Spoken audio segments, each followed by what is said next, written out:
all your organs, somebody's winding them like it's winding them like I'm pulling, release, pulling, release. It was really, really far up. Like they just keep digging and digging and digging, you know, pushing into my spine. Like that was excruciating. It was the most excruciating part of my labor. Again, I didn't have to pay a dime in the hospital, nothing. I didn't have to pay for anything. Everything was absolutely free. Hi there, welcome back to my channel. My name is Faye Mac and I post videos about my life in Canada as a new immigrant and how to get here. If this is your first time here, thanks for clicking this video. If you're a returning subscriber, thanks for always coming back.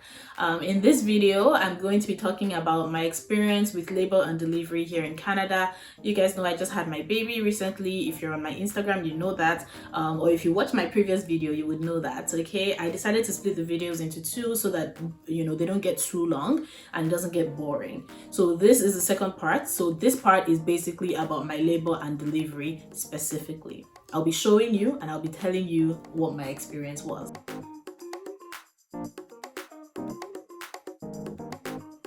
Before we go on, just pause and give this video a thumbs up. Also hit the red subscribe button down here. Share with your friends who you know are expecting babies here in Canada or who are intending mothers here in Canada. Please share it with them. I'm sure they have one or two things to learn from this video. Like I said in my last video, my plan was to have my baby 2 weeks early. That did not happen, okay? If you're Nigerian, you would know Big Brother Naija, okay? Big Brother Naija party, Saturday night party. That was the party that kickstarted my labor. A week before then, I was having Braxton Hicks. I was just having like false contractions. They weren't progressing or anything, so I'll just feel pain and then that was it. And then I had my doctor's appointment that week as well, and she decided to check my pelvis to see if it was open and if I was dilating. And honestly, I cried that day because I was not expecting her to do anything. I thought it was just going to be my normal doctor's appointment, go there, check the heartbeat, check my blood pressure. But you guys, she decided that she was going to check me for dilation, and my husband wasn't with me because they didn't allow a support person in the doctor's office because of COVID-19. They allowed a support person for ultrasounds in the hospital, but not at the doctor's office. So I was by myself. So I called my husband on WhatsApp video call because that's what we do at the doctor's office since he can't be there. And I told him they're gonna check me. Like, I'm not ready for this. But yeah, like she ended up checking me and she saw that my pelvis was closed, so my cervix was closed, which was not good news for me. So like I said, a week later was the BB Naija Saturday night party, okay? And that party, I remember, probably lasted like 3 hours because it was one of the last ones, probably second to the last or something, I don't remember. Yeah, second to the last party. So it lasted really long, like 3 hours. So I put a mat on the ground, and then I just started dancing with white money and a cross and angel. I was dancing. Dancing. You guys, I danced and danced. I did like exercise dance pretty much, and I was like, this baby must come out today. That morning I already went up and down the stairs so many times, you know, briskly. I didn't want to be walking outside because it was already starting to get cold. The fall was here already, so yeah, it was starting to get cold, so I just stayed indoors, went up and down the staircase, then danced to BB Naija party for the entire 3 hours. Okay, so that's what I did. And then later that night, around 11 p.m, I felt a contraction, but it stopped. Okay, so my husband had downloaded the app already on his phone, so he was timing my contractions, how long the contractions were lasting and the intervals between each contraction. So that 11 p.m. one, I had contractions and I'm like, it's gone. Okay, now let me tell you what a contraction feels like. It feels like somebody is winding your intestines, your kidney, your liver, all your organs, let me not say your heart, but everything, all your organs, somebody's winding them like it's winding them like I'm pulling, release, pulling, release, pulling, release. Do you understand? That is exactly how it felt. Okay, before then I had been asking questions, like talking to people, my friends that had given birth. What does a contraction feel like? They're like, Faye, don't worry, when you have a contraction, nobody will tell you that it's a contraction, you would know. And I'm like, she just tell me. Okay, I'm like, okay. You guys, I knew. They said I would know, and I knew. Okay, nobody will tell you when a contraction comes. Nobody will tell you. You would know.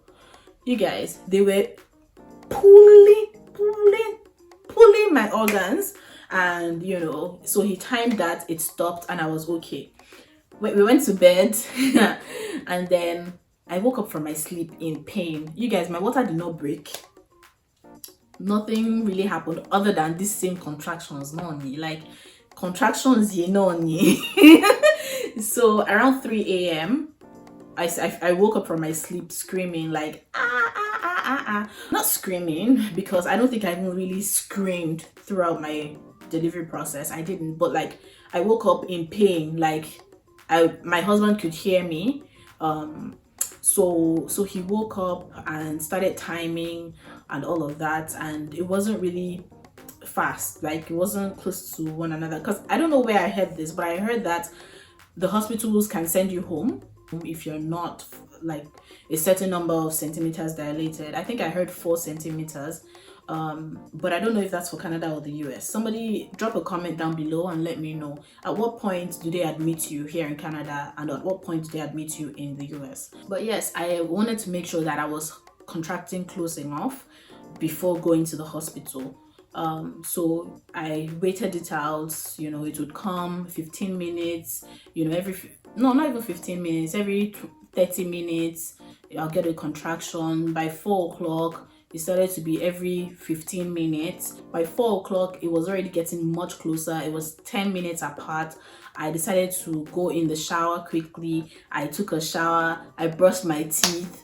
Yes. Yes, I took a shower, I brushed my teeth. I wanted to be, clean for my baby. I just threw on, I think, an Ankara gown. It was not easy, you guys. And then at that point, by the time I finished having my bath, I was already 5 minutes apart. My contractions were 5 minutes apart, and they were lasting longer. Whew. So my mom was like, you better hurry up so that you don't have your baby at home. Immediately I heard that like this, it just rang a bell in my head. Bang, bang, bang, bang, bang. Oh yeah. Let's go. So yeah, my husband and I, we got into the car. My mom came with us.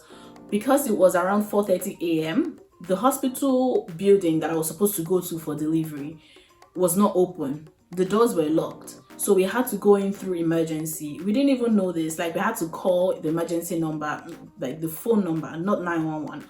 We called the emergency phone number at the reception area. They picked up the phone, and they said, oh, okay, come to this door and we're going to take you in. So we went in through emergency. They signed me in, wheeled me to the floor and building for delivery. I was on a wheelchair, so they just wheeled me there, and they took my health card, obviously signed me in at the triage area of the hospital, and a triage nurse attended to me.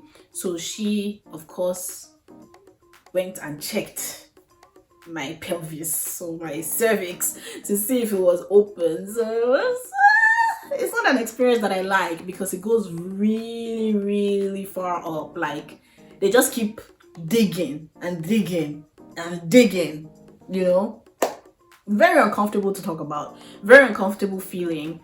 But yes, I was in pain. They had to check me. They checked my vitals, they checked my blood pressure, everything. And then when the nurse checked for dilation, they said that I was 4 centimeters dilated. So they admitted me immediately.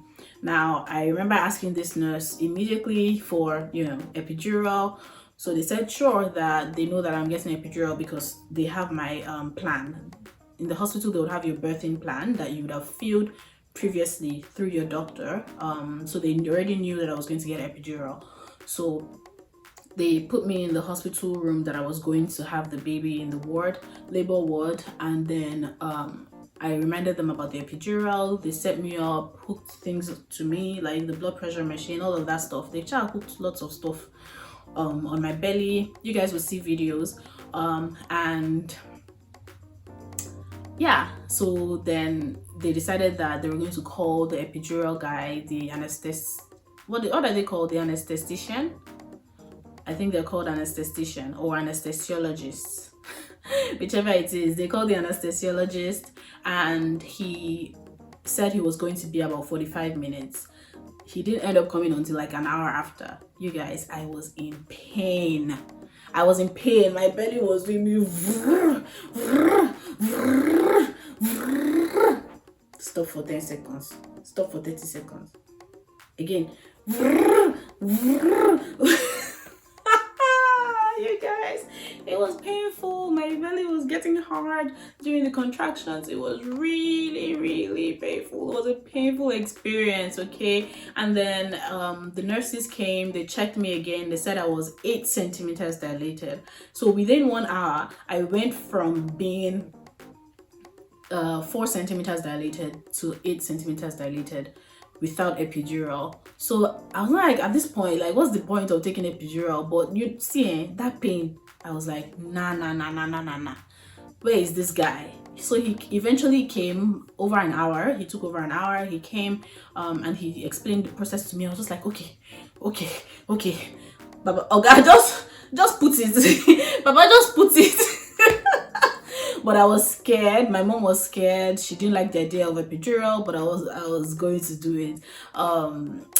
So he brought out the needle and everything and the tube. I said, so is this tube going to go inside my back? He said yes. I said, hey, that is when I knew that I'm in for it. So he told me how I have to sit. Like I had to sit up from the hospital bed, sit up off to the side, and then bend like this, like not arc my back, but like make sure one particular part is arched, like the lower back, and then straighten the top part or something. I was just like, how is that even physically possible? What kind of position is that? How is that physically possible? Especially for someone that is currently in labor, 8 centimeters dilated out of 10. I'm literally having my baby any minute. How am I supposed to sit like that? My contractions were probably like 2 freaking minutes apart every single time. Contraction, okay? And I was doing my breathing exercise.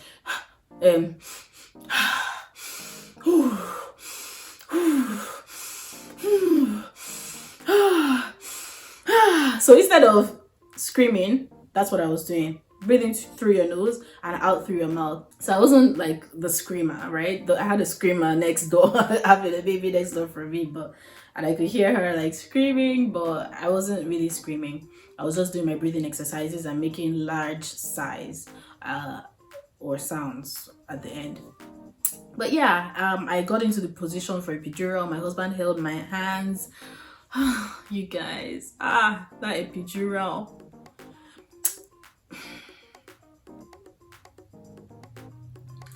He said it was going to take 15 minutes. He said it was going to take 10 minutes actually, but I put my mind to 15 minutes because I like to prepare for the worst. Those were the longest 15 minutes of my entire life. You guys.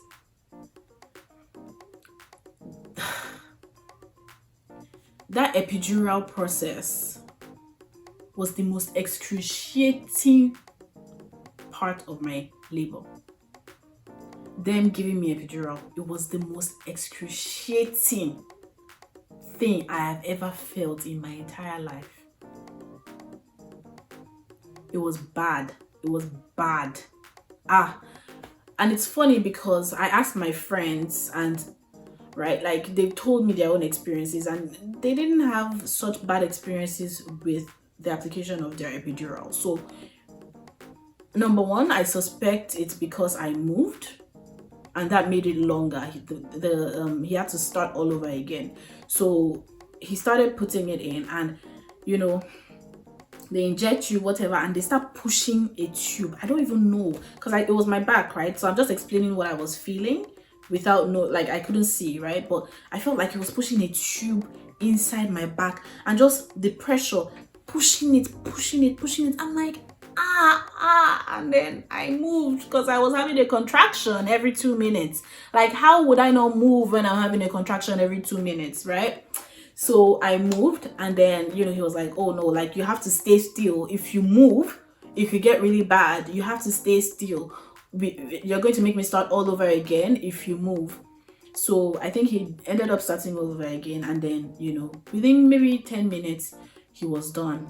Again, the pushing into my spine, like, that was excruciating. I'm telling you. Now, I don't mean to scare you, because like I said, other people who gave birth in Canada, in my province, around the same time that I did, they said theirs was not bad at all. Theirs wasn't bad at all. So maybe just because I took mine when I was already very, very far gone, I had almost already had my baby. I was already 8 centimeters dilated when I had the epidural. I know that in some hospitals they won't even bother giving you epidural because you've already experienced the entire labor by 8 centimeters, right? Like, you've already experienced all the pain. So what's the point of getting epidural? But for me, they still gave me, so I was still interested in getting it, okay? I wasn't going to continue feeling that every 2 minutes and then every 1 minute and then literally throughout. So yeah, that epidural process passed. They put the tube in me. It was sticking out of my back, and then they told me to lie down. I was like lie down on the tube. They said yes. So I laid down, and then they started, it was through like an IV type of thing. They put like a square thing, that's the epidural. They put it on there, and then it started dropping into my back, and then I started feeling numb from my legs. Okay, so yeah, that's what ended up happening. So eventually I couldn't really feel anything from my chest, not my chest, but from my upper belly downwards. I couldn't feel anything. After a while, my progression stopped, so I stopped dilating. I was still 8 centimeters even after an hour, 2 hours. I was still 8 centimeters dilated. So they decided to give me oxytocin because I wasn't progressing. After I got the epidural, I stayed on 8 centimeters for like 2 hours. I wasn't progressing. So they gave me the oxytocin. I laid on my side. I even slept for like an hour until I started feeling contractions again from my sleep. So I slept on my side, and apparently the epidural works with gravity. So when you sleep on one side, all the medicine is going only to that side. And so I started feeling the contractions on one side of my belly, and it was crazy. Do you get? So I asked them, please, I beg, come and put more. Come and increase the dosage. I said, please increase the dosage. I'm feeling it. I cannot go through that epidural pain only to still be feeling contractions. Hell no. Oh yeah, come and increase the dosage. So they did that. They put a catheter in me because obviously I couldn't pee by myself because I couldn't feel anything anymore. And yeah, after a while of that, getting the oxytocin, the baby, was coming, and then the doctor said, okay, it's time, let's go. This was around 12:30 in the afternoon. So yeah, I got to the hospital at 4:30 a.m. and I didn't end up pushing until about 12:30 p.m. And so I pushed for about 30 minutes. Baby came at 1 o'clock. You guys, it was really it's a beautiful experience. For the pushing, when you're having a contraction, that's when you push. When you're not having a contraction, you don't push. So because I couldn't feel anything, I couldn't tell them, oh yeah, I'm having a contraction now. So they had a nurse just there touching my belly. When it hardens up, then they know that I'm having a contraction, and it's like, push, go, push, you're doing good, go, push. I'm like, I'm like, am I pushing? Because I'm doing my best to push, but I can't feel anything, right? So I don't know if I'm pushing or not. And they keep saying, oh, you're doing great. I thought that was just a generic thing that they probably say to everybody just to encourage them. But apparently I was doing really great. Like, I was really, really pushing, even though I couldn't feel it. So in less than 30 minutes, the baby came. And yeah, they put her on my chest, and that was the most amazing feeling ever. I pushed to Bloody Samaritan.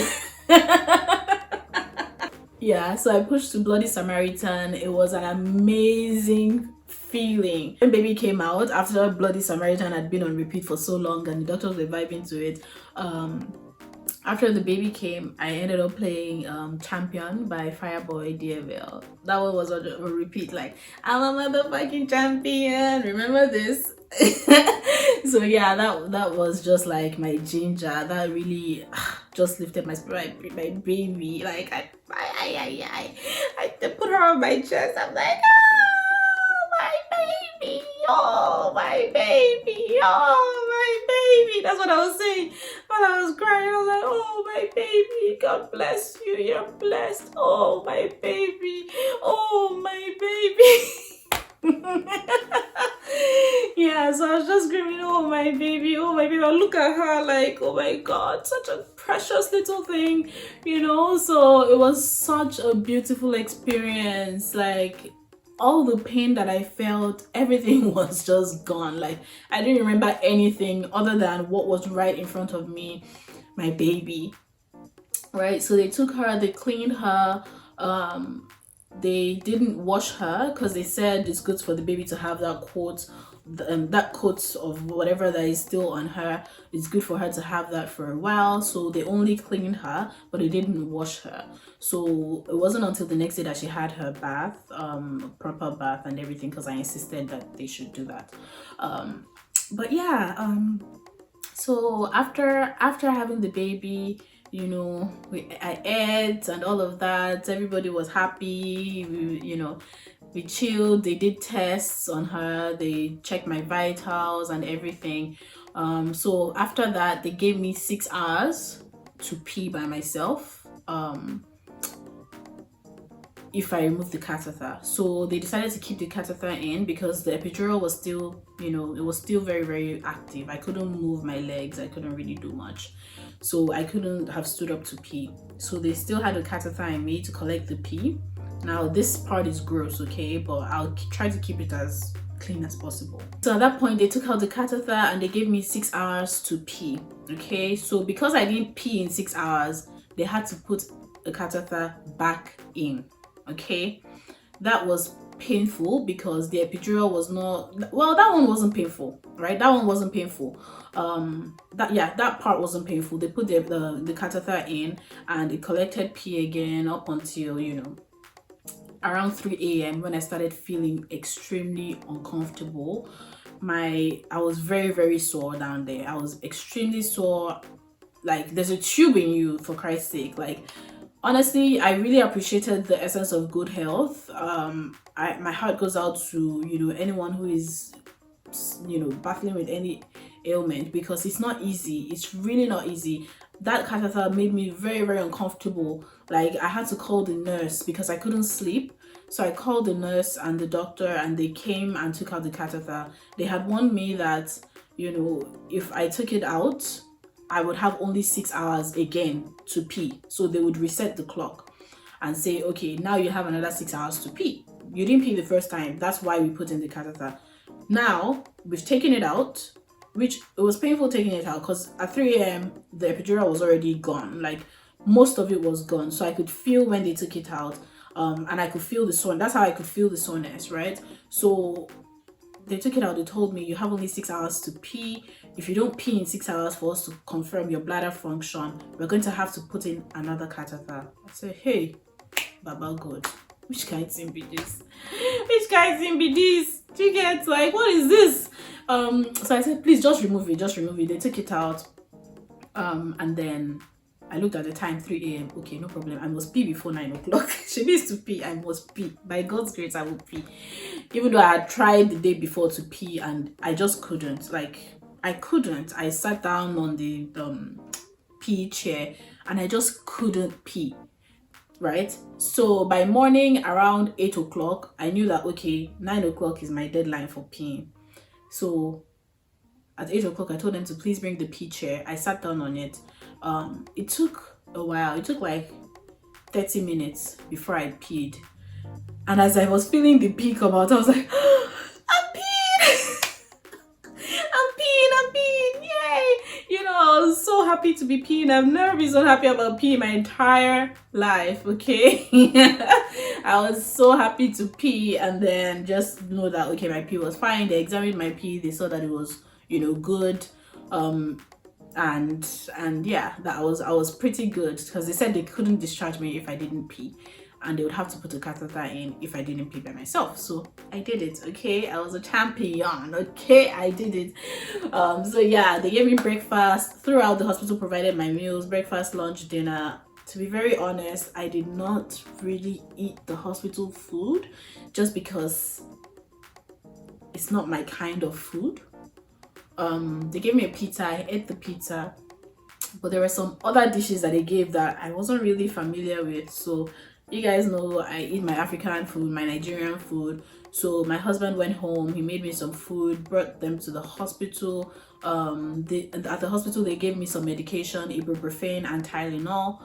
They said they were safe to use, so I used those to just keep the pain down, because I started feeling the pain right down there. I knew that something had happened, okay, that I had pushed something. I knew that I had done some work. My body knew and felt that, okay. So I used the painkillers for that, and I was pretty good, to be honest. By the next day, I was up.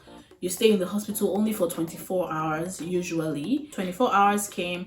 They came and pricked my baby for some blood samples, and then they went to test her blood. 45 minutes later, they came back with test results saying that she's good and we could go home.